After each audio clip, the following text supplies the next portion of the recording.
There's one thing I wish every interpreter did, and it might surprise you what it is. It's not studying more about the code of ethics. It's not practicing your finger spelling. It's not watching a variety of deaf signers. It's not all these things. Even though they're good things, it's different. And I think that your approach to interpreting will completely change after this. This video is made up of 2 parts. First, the thing you can do to upgrade your interpreting skills. And second, how that thing will change your interpreting forever. So my first question is, how many times have you experienced yourself being on the receiving end of interpreting? Meaning you are dependent on an interpreter to understand what's going on. For many interpreters, they've never experienced it themselves. And that's a problem, because if you have never experienced yourself being fully reliant on an interpreter for all important information, how will you put yourself in their shoes and see from your client's perspective? So that is the one thing that I think every interpreter should experience, where you put yourself in a situation where you are completely reliant on an interpreter, especially if that situation is a stressful environment. So how do you do this? How do you experience that? The best way, honestly, is to move to a different country, because that's the only way to have everyday experience of relying on an interpreter for everything. That's the best way. But if you can't do that, and I understand that most of us can't, I will show you how to replicate this experience with 4 steps. First, find a weekly event. Maybe a church event, a course, a community event where English is not spoken and it's held in a language that you don't know. When you arrive, ask for an interpreter and be on the receiving end, trying to understand what's going on. Second, attend regularly. Don't just go once and say, yay, I've experienced it. Check that box. No, go regularly and look for patterns in what happens. Third, write down your experiences in a journal. What do you notice? What helped? What didn't help? When were you confused? When did you understand everything? Write it down. Fourth, go to a variety of experiences. For example, legal, medical, ecclesiastical. So I know you've already been to these kind of events as an interpreter. But what I mean is being on the receiving end, experiencing relying on an interpreter, and that's a completely different experience. So let's say you decide to go to a medical conference, and the topic that's being discussed, the speakers are speaking about cancer, and you choose to go because your dad recently got cancer. So you arrive, there's an interpreter there, everything's ready to go. Now, I think you're going to notice 3 things. First of all, not all information is equal.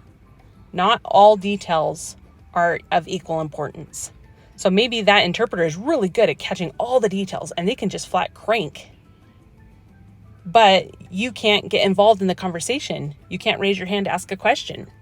You can't laugh or cry with the group because there's a delay or because there's just so much information being pounded at you that you can't understand. Second, I think you'll probably feel a lot of emotions. So you might feel super confused. You're feeling stressed because you're trying to catch all the information. Or you might feel peaceful because you're finally understanding what's being said. Third, I think you're going to recognize that if you have a good interpreter, you are probably going to have a good experience.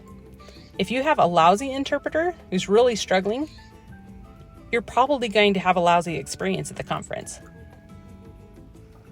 Truly, a good interpreter makes all the difference. So if you do go to all these different events, conferences, church events, in another language, I want you to ask yourself 3 things. Why do I trust this interpreter and not that interpreter?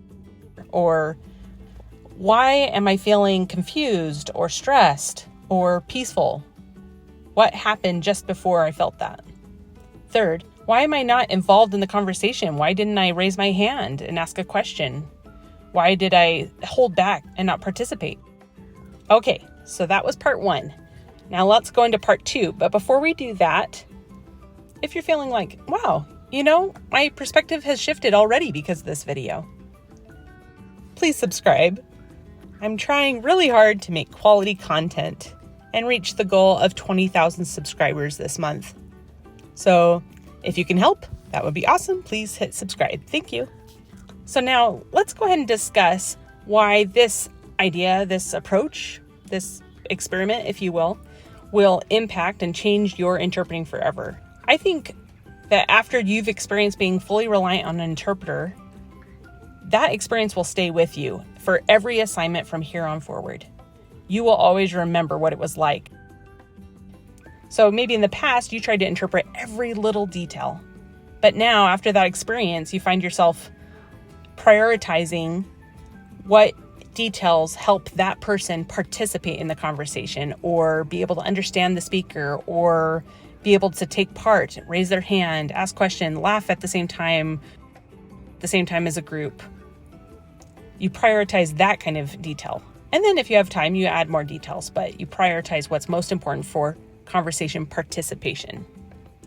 Maybe before, you approached every assignment from the perspective of an interpreter.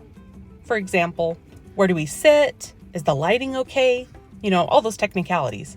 After that experience, though, you might shift your perspective and see what it feels like to be on the receiving end, the stress of trying to understand, feeling confused. Or when you feel calm because you understand what is happening and you're so grateful to the interpreter for that. Honestly, too few interpreters have really experienced relying on an interpreter, which means if you've experienced this, you will become a top-notch interpreter, I promise. Another way that you can upgrade your skills is by learning a new sign language. For example, Korean Sign Language or ASL. And you can do that with InterSign University, and that's where deaf teachers from around the world teach you their sign languages. And at the same time, you can earn CEUs. Yay! Just use my discount code below to get 30% off. So now you know. First, prioritize the information that's most important for smooth conversation, that allows someone to take part, that helps someone feel involved and able to react with the group. Second, you'll now have a different perspective from the client's perspective. So concerns about lighting or seating will all be set aside because you'll remember what it feels like to be on the client's side of things, to experience it from their perspective. Third, now you'll feel more responsibility for their experience because now you recognize that what I do as an interpreter truly changes and impacts their experience. Thank you so much for watching. If you want to ask me a question, go ahead and comment below and that'll help me know what to make for my next video. Also, remember to subscribe. Thank you so much for supporting. Bye.